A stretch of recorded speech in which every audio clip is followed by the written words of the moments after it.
अस्सलाम वालेकुम। उम्मीद है कि आप ठीक होंगे, शादाब होंगे। अल्लाह आपको ठीक और शादाब रखे। मैं हूँ आसिफ इकबाल एहसास और आप देख रहे हैं और सुन रहे हैं उर्दू दान। जैसे कि आपके इल्म में है कि पिछले लेक्चर में हमने मीर की जो गज़ल है उसके एक शेर की शरह की थी। आज हम उसी गज़ल का एक और शेर है, शेर नंबर 7, उसकी शरह करने की कोशिश करेंगे। तो आ जाते हैं शेर नंबर 7 है। जभी सिजदा करते ही करते गई, हक़ बंदगी हम अदा कर चले।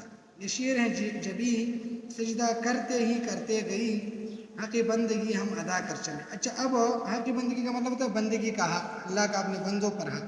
इसमें दो सनातों का इस्तेमाल किया गया है। एक है सनात मिराअतुन नज़ीर। मिराअतुन नज़ीर वो सनात होती है जब आप किसी एक चीज़ का जिक्र करते हैं और उसके हवाले से और चीज़ों का जिक्र करते हैं जिसमें कोई तज़ाद ना हो, तो उसको सनात मिराअतुन नज़ीर कहते हैं। जैसे कि जभी आप देखें, फिर सिजदा देखें और बंदगी देखें, तो ये जो है इसका एक दूसरे के साथ ताल्लुक़ है, तो सनात मिराअतुन नज़ीर। दूसरी जो सनात इसमें इस्तेमाल की गई हैं वो है सनात तकरार, यानी करते और करते जो है, यानी करते का इस्तेमाल 2 दफ़ा किया गया है। तो ये सनात तकरार जो है उसका भी सनत की भी इस्तेमाल की गई है।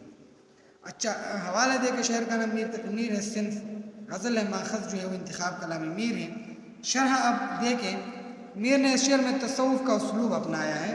यानी ये ज़रूरी नहीं है कि मैंने आपको कहा था कि मीर के यहाँ जो है ज़ियारतुल मौज़ूआत जो है वो इश्क़ मजाजी के हवाले से पाए जाते हैं, लेकिन ये ज़रूरी नहीं कि उसकी तमाम शायरी जो है वो इश्क़ मजाजी पर जो है इश्क़ मजाजी ही के मौज़ूआत में पाए जाते हैं, कहीं कहीं और भी मौज़ूआत पाए जा सकते हैं। ये तसव्वुफ़ का शेर है। कायनात की हर शे अल्लाह ताला ने तख्लीक़ इसलिए फरमाई है ताकि वो मेरी बंदगी करे, इंसान को खुदावन से अपनी इबादत और बंदगी के लिए पैदा फरमाए। यानी खुदा ने जो है इंसान को इसलिए तख्लीक़ किया है ताकि वो मेरी बंदगी करे, ठीक मेरी इबादत करें, मेरे अहकामात जो हैं वो माने।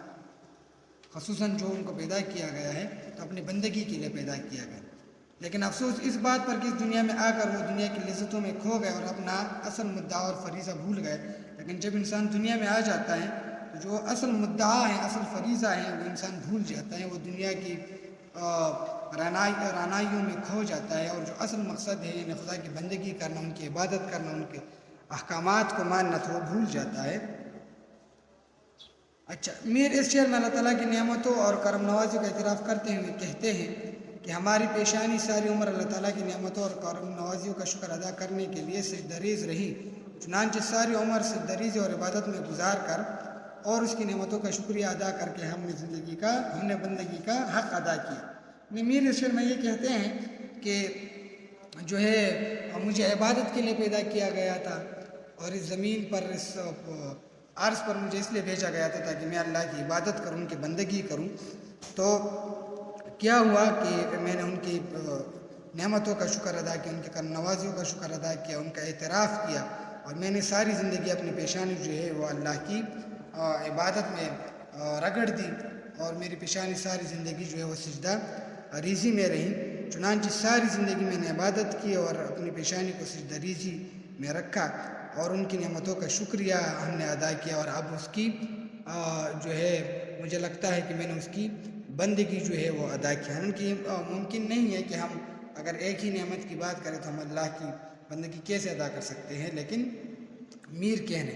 अच्छा, गालिब का शेर इस हवाले में आप लिख सकते हैं, जान दी हुई उसी की थी, हक़ तो ये है कि हक़ अदा ना हो। गालिब कहते हैं कि जान तो उसने मुझे दी थी, तो लेकिन जो अल्लाह का हक़ है वो मुझसे अदा ना हो सका।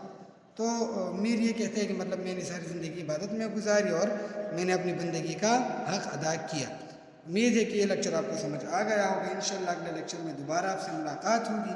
तब तक अल्लाह पामान, खादा व आबाद।